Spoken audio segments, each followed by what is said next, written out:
Scalping করতে গেলে কি আমি এসএল এবং টিপি দিব কম্পালসারি? এই ফরেক্স মার্কেট প্রচুর ভোলাটাইল। এক্ষুনি আপনার প্রফিট দেখাচ্ছে, হুট করে মুভমেন্টের সময় দেখুন বড় লস হয়ে যাচ্ছে। বড় লস হয়ে গেলে এখানে কি হবে, আপনার অ্যাকাউন্ট শেষ। সেটা থেকে বাঁচার জন্য আপনাকে যেটা করতে হবে, এন্ট্রি নেওয়ার সঙ্গে সঙ্গে স্টপ লস দেবেন, তাতে আপনি স্ক্যাল্পিং করুন আর যাই করুন। ওকে, থ্যাংক ইউ। ঠিক। আচ্ছা, ইন্ডিয়ান মার্কেটে যে প্রবলেমটা হয় যে আমরা ধরুন একটা স্টপ লস লাগিয়ে রেখেছি, সেই স্টপ লসটা আমরা চাইছি যে আমরা মার্কেটে এক্সিট করব, তো আগে গিয়ে ওই স্টপ লসটা আমাদের কী করতে হয়, ক্যান্সেল করে আসতে হয়, দিয়ে করতে হয়। এখানে এরকম নয়, এখানে আপনি স্টপ লস লাগানো হচ্ছে কোনো অসুবিধা নেই, আপনি তবু মার্কেটে ক্লোজ করতে পারবেন চাইলে। বোঝা গেছে? তাহলে স্টপ লস মাস্ট ফরেক্স মার্কেটে। এবং টিপি টার্গেট প্রাইস আপনি না দেবেন তাতে কোনো অসুবিধা নেই, কিন্তু স্টপ লস মাস্ট। অবশ্যই। টার্গেট প্রাইস আপনি দেখছেন অনেকটা বেড়ে গেছে, আমি বেরিয়ে যাবো, তো সেটা কিন্তু বেরোতে হবে। ক্লিয়ার হয়েছে? Next question.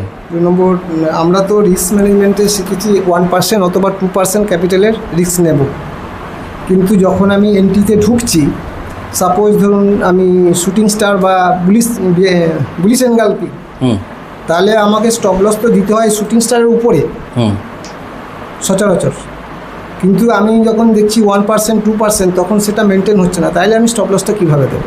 বেশ, আপনার কোয়েশ্চেন হচ্ছে যে আমি যখন দেখছি এক জায়গায় এন্ট্রি নিচ্ছি এবং এন্ট্রি নেওয়ার পর যেখানে আমাদের শিখেছি স্টপ লস দেওয়া দরকার, সেখানে 1 থেকে 2%-এর বেশি হয়ে যাচ্ছে, তাহলে আমি কি করে ওখানে স্টপ লস দেবো, তাই তো? দেখুন, ওখানে আমরা যেটা ভুল করি, ধরুন আমি এখন এখানে চলছে মার্কেট, আমার মনে হচ্ছে যে আমাদের যে থিওরি, আমাদের যে ইন্ডিকেটার আছে সেই অনুসারে মার্কেট এখান থেকে নিচে নামবে। ওকে, এবারে ফর এক্সাম্পল আমার মনে হচ্ছে যে আমি স্টপ লসটা এই জায়গাতে দেবো, তাই তো? হ্যাঁ, আমাদের মনে হচ্ছে। এবারে আমরা কি করি, আমাদের মন মর্জি মতো একটা কোয়ান্টিটি নিয়ে এন্ট্রি মেয়ে নিলাম, তারপর এখানে স্টপ লস দিই, এটাই তো? এটা করা যাবে না,